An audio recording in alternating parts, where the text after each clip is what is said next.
trop de femmes s'insurgent, se disent oui, j'en ai assez, ce n'est pas à moi de faire les efforts, pourquoi ce serait toujours les femmes qui devraient faire les efforts, etc., etc. J'en ai parlé dans mon livre. On a eu, je pense, des mémoires intragénérationnelles qui nous ont fait nous révolter contre les hommes. Trop de pression, d'oppression au fil du temps et beaucoup de femmes n'ont pas eu le cheminement positif par rapport à tout ça. Elles se sont senties meurtries, pour peu que dans leur vie, elles ont eu des relations amoureuses qui ne leur ont jamais donné satisfaction, eh bien, elles se sont fermées comme ça.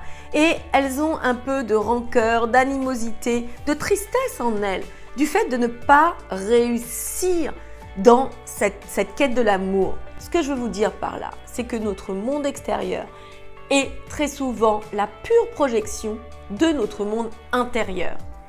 Tout ce que je crois, que je pense, les peurs que j'ai, je les projette et par réciprocité, je me les attire. Ça, c'est un fait.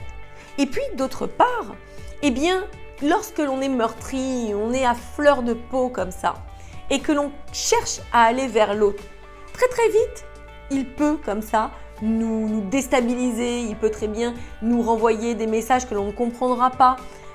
Il peut très bien surfer sur la situation, profiter de la situation, sans qu'on ait l'assise, sans qu'on ait la protection nécessaire.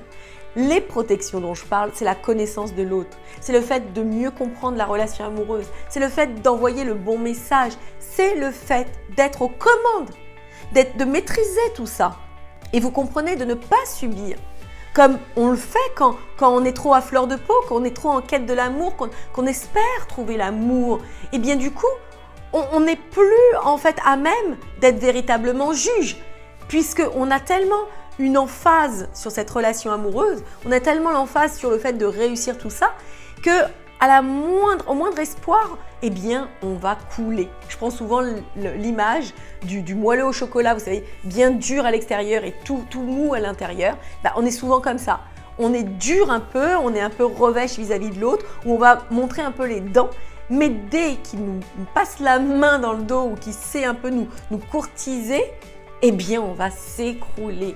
Et ce n'est pas le bon cheminement. Il faut avoir des connaissances supplémentaires pour surfer sur tout ça, pour être sereine, pour envoyer, comme je vous le disais, le bon message et maîtriser la situation.